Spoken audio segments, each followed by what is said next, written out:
皆さんこんにちは。村本直達です。今回はロシアのプーチン大統領、彼の影武者説を話そうと思います。今年の7月に TBS の報道1930という番組でプーチン大統領の影武者説を取り上げていました。それが面白かったので、このチャンネルで話そうと思ったんです。それで内容を勉強するためにインターネットで検索してみたんですけども、報道1930ではそれまでにも2回プーチン大統領の影武者説を放送していたことが分かりました。で、それもね、ついでに見たんです。そうしたらそれもすごく面白かったので、今回はその3回分のを私ノートにとって勉強したので、それを話しながら私の感想も述べていきたいと思います。今回はかなり長くなりそうなので、2回に分けて話そうと思います。どうぞお付き合いください。それではスタートします。なおチャンネル。まず、プーチン大統領の影武者説を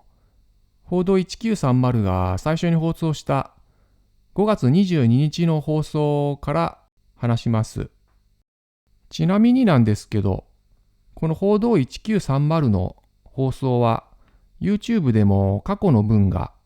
アップロードされているので、私の話を聞いてその回の放送を見たいなと思ったら検索するとすぐに出てくると思います。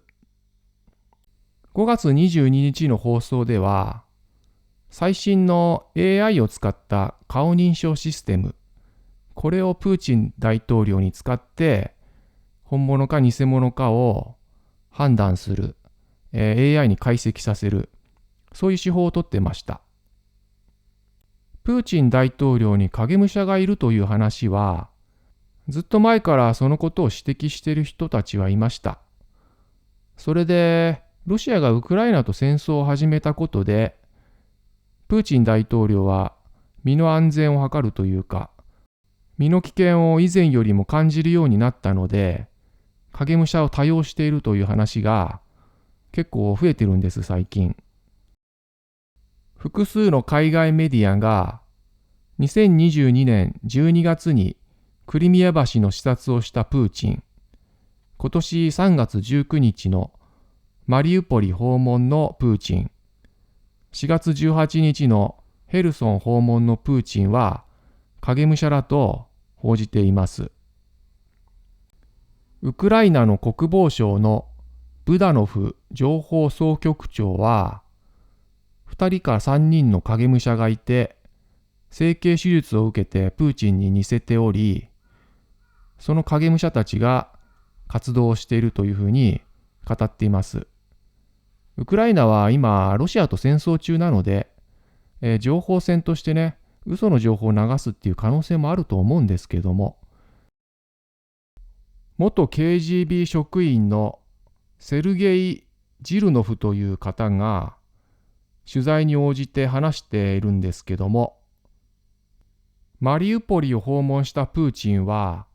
その時の自分の映像を公開しているんですけども、その映像では自分で車を運転している上に、周りに警護車両がないという、いつもと全然違う姿なわけです。これに対してジルノフさんはいつものプーチンと全く違うので、明らかに影武者だったと確信していると述べました。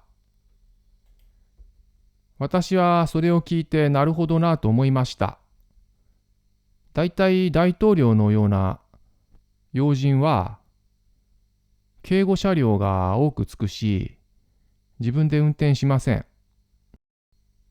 マリウポリでのプーチンは宣伝のために自分で運転する姿を映したわけですけども、それがいつもと全く違うので、影武者だとバレてしまったという、こういうことです。番組に出演した兵頭さんは、プーチンには影武者が複数いると前から言われていたが、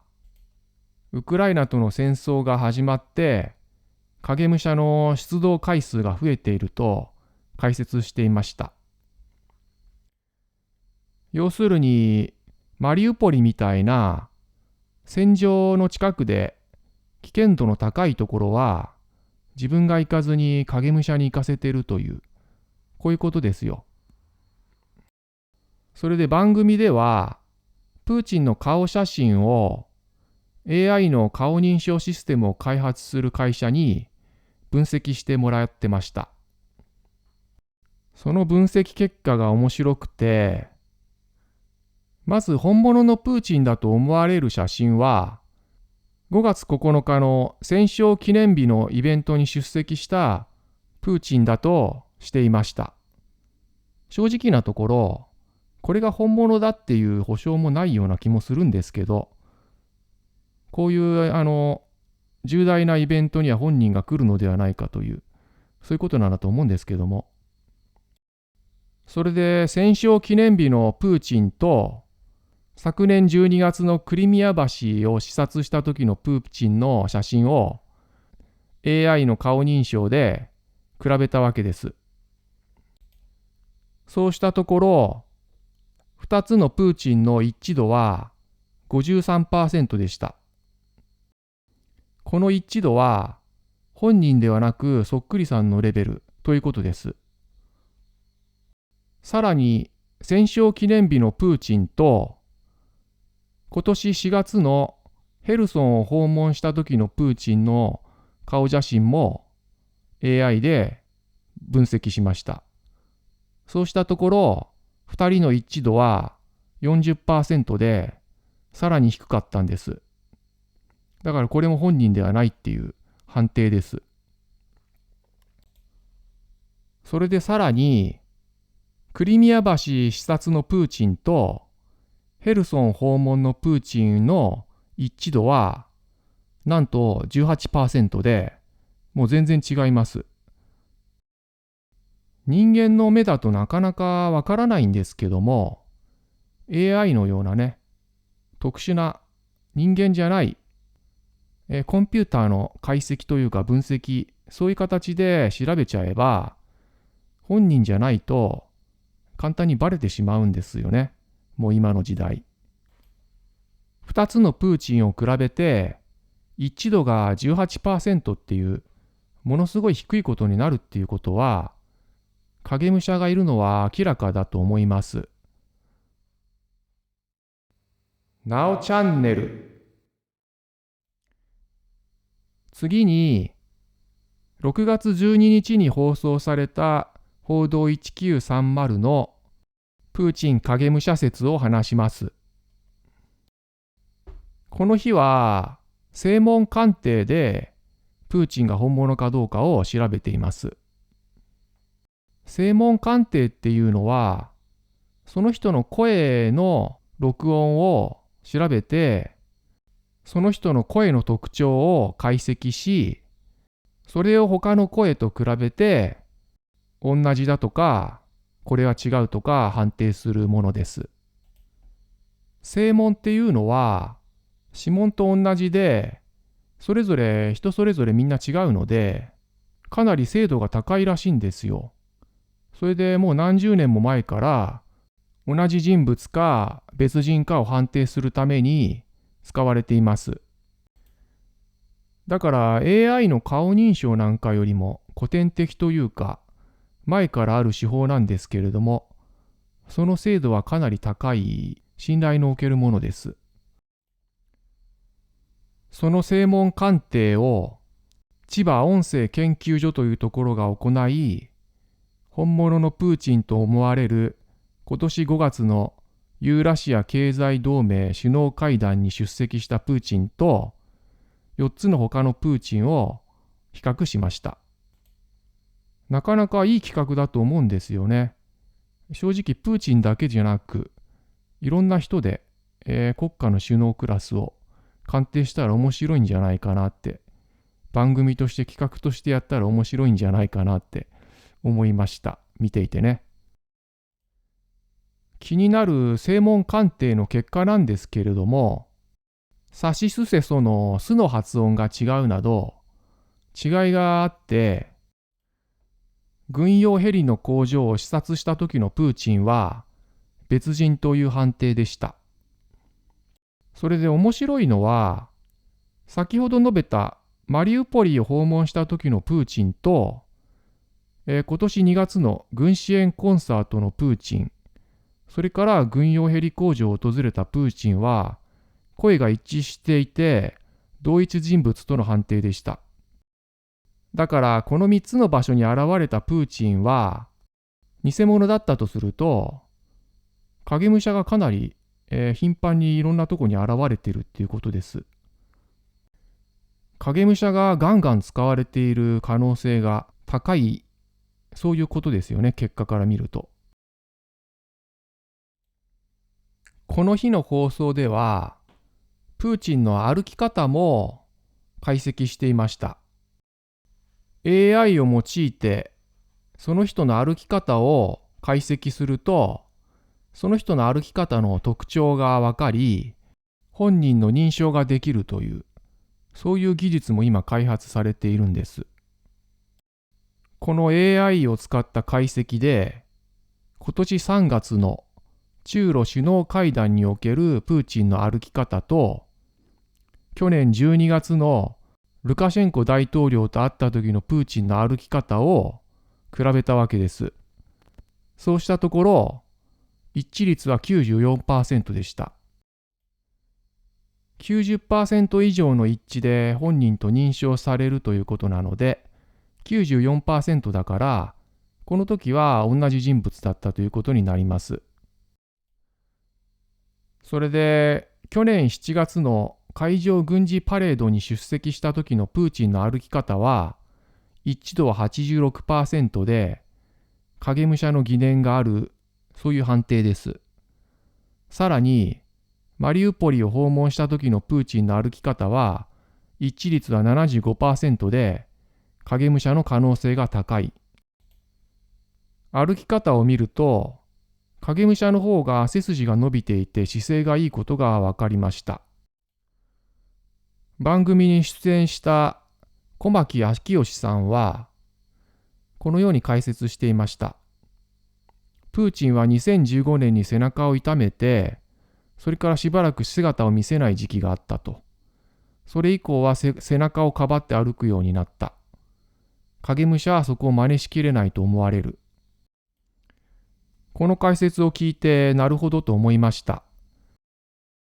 プーチンがしばらく姿を見せなくなった時期があったのは私も記憶しています。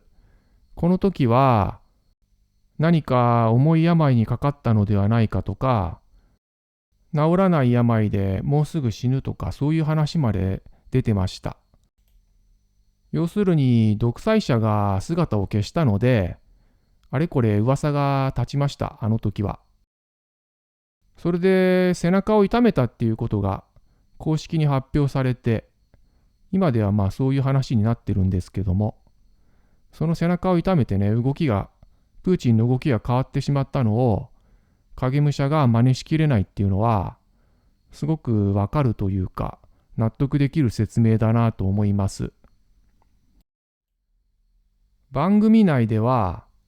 国立モスクワ国際関係大学という外交官を養成する機関、そこで教授だった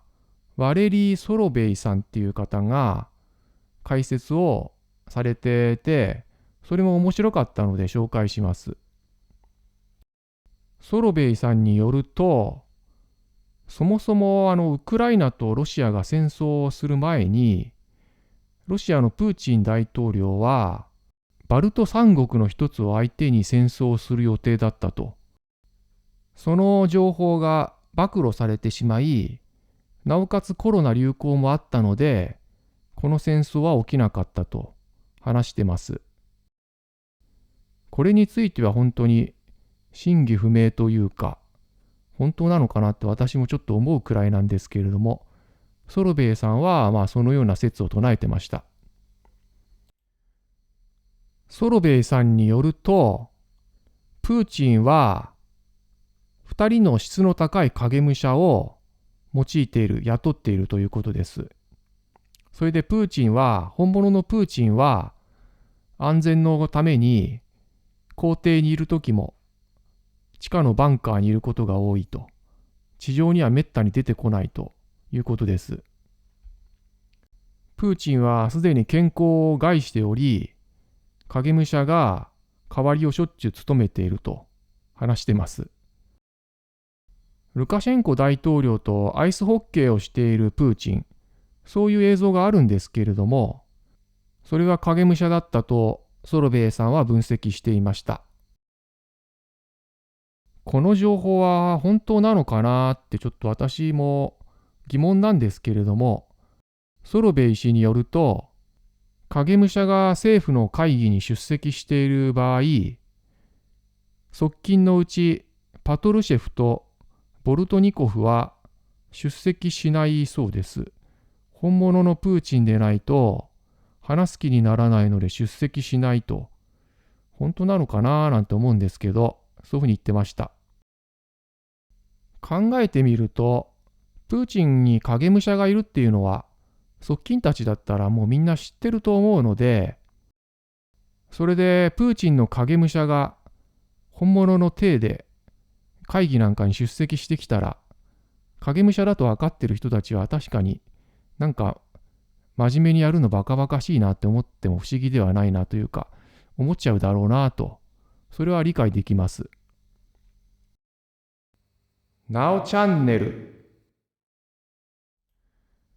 どうだったでしょうか。今回は TBS の報道1930で放送されたプーチン影武者説のうち2つを取り上げて話しました。